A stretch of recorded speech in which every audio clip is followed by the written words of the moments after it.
E aí, Caboré, tudo bem com você? Como é que está sendo a quarentena? Espero que vocês estejam aproveitando as dicas do Porto. Se liga no Instagram da gente, se liga no Instagram dos professores também.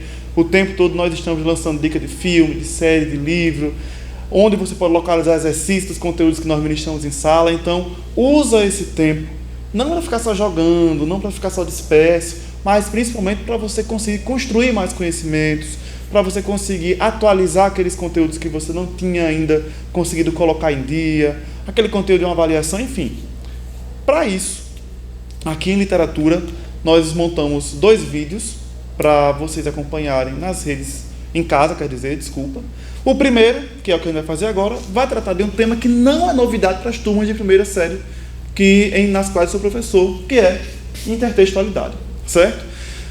Se você ainda não pegou o seu livro, se você não pegou o seu caderno, localize o nosso conteúdo lá no capítulo 2, na página 145, e pega também o seu caderno, porque se você lembrar, eu orientei há umas 2 semanas, há quase 3 semanas, a confecção de um mapa mental no seu caderno sobre os tipos de intertextualidade, certo? Então pega o material do caderno, pega o livro e vamos retomar esses conceitos, beleza?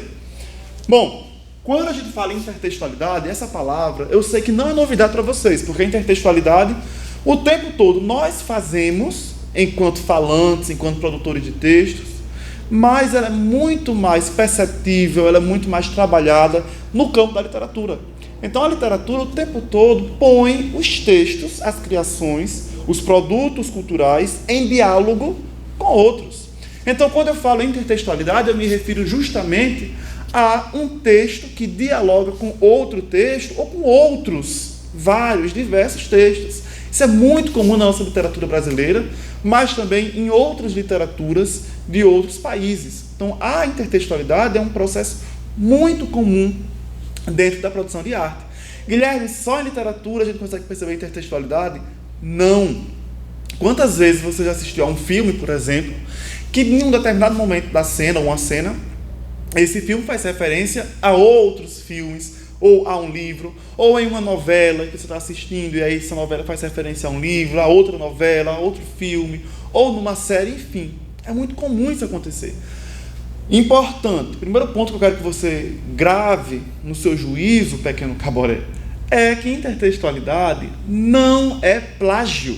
Plágio é quando você copia um texto integralmente, ou um trecho de um texto alheio, e não faz referência a essa outra pessoa que fez e construiu o texto-fonte. Então, o plágio é uma cópia com o objetivo de ser apenas uma cópia. A intertextualidade não. A intertextualidade é uma referência, é uma estratégia de construção e manutenção de diálogos entre textos que tem como objetivo geração de sentidos diversos. Beleza? Então, não confundem. Bora para cá. Eu listei para vocês os tipos de intertextualidade que nós temos, que você pode, inclusive, pegar no seu mapa mental ou também pode pegar no seu livro. Bom, são esses: referência, alusão, citação, paráfrase, paródia, pastiche e bricolagem. Bora fazer rapidamente cada um deles? Começando, claro, por alusão. Começando por referência. Então, veja, a referência é quando eu faço uma referência explícita. Ou seja, quando explicitamente eu trago para o meu texto o nome de um autor de outro texto, ou a passagem de um outro autor, ou ainda uma passagem de outro livro. Quem faz muitas referências nos seus romances, nos seus contos, é Machado de Assis, certo? Machado de Assis é um grande autor que constrói referências em seus romances. Por exemplo, ele cita textos franceses, ingleses, ou até outros autores da literatura brasileira que eram contemporâneos da sua escrita. Beleza? Segundo tipo é a alusão. Bom, a própria palavra já entrega para a gente qual é o sentido desse tipo de intertextualidade. A alusão acontece quando eu faço uma referência sutil, uma leve referência, uma referência que pode ser marcada de modo indireto a outro texto, certo? Então você deve lembrar, por exemplo, de um famoso poema de Gonçalves Dias, que é um autor romântico, chamado Canção do Exílio. A Canção do Exílio, lá no século XIX, tem muitos casos de intertextualidade com esse poema. Por exemplo, Oswald de Andrade, que é um poeta já da fase moderna da literatura brasileira, constrói o Canto de Regresso à Pátria, que é um poema que dialoga de modo alusivo, de modo leve, com Gonçalves Dias. retomando a estrutura, retomando algumas personagens do poema, como por exemplo os pássaros, a representação da flora, da fauna. Terceiro tipo de intertextualidade é a citação. Bom, todo mundo sabe o que é uma citação. Então, citação é eu pegar uma fala de outra pessoa e colocar no meu texto. Aqui eu coloquei para vocês que acontece quando há uma reprodução integral do texto alheio. Se você lembrar de alguns textos que trabalhamos em sala, por exemplo, na última aula presencial que nós tivemos, nós lemos o poema O Medo, de Drummond. No comecinho do poema de Drummond, O Medo, tinha uma epígrafe. Lembra que eu pedi para vocês anotarem? A epígrafe é um tipo de intertextualidade chamada de citação. Então, ele reproduz literalmente o texto de Antônio Cândido no seu poema.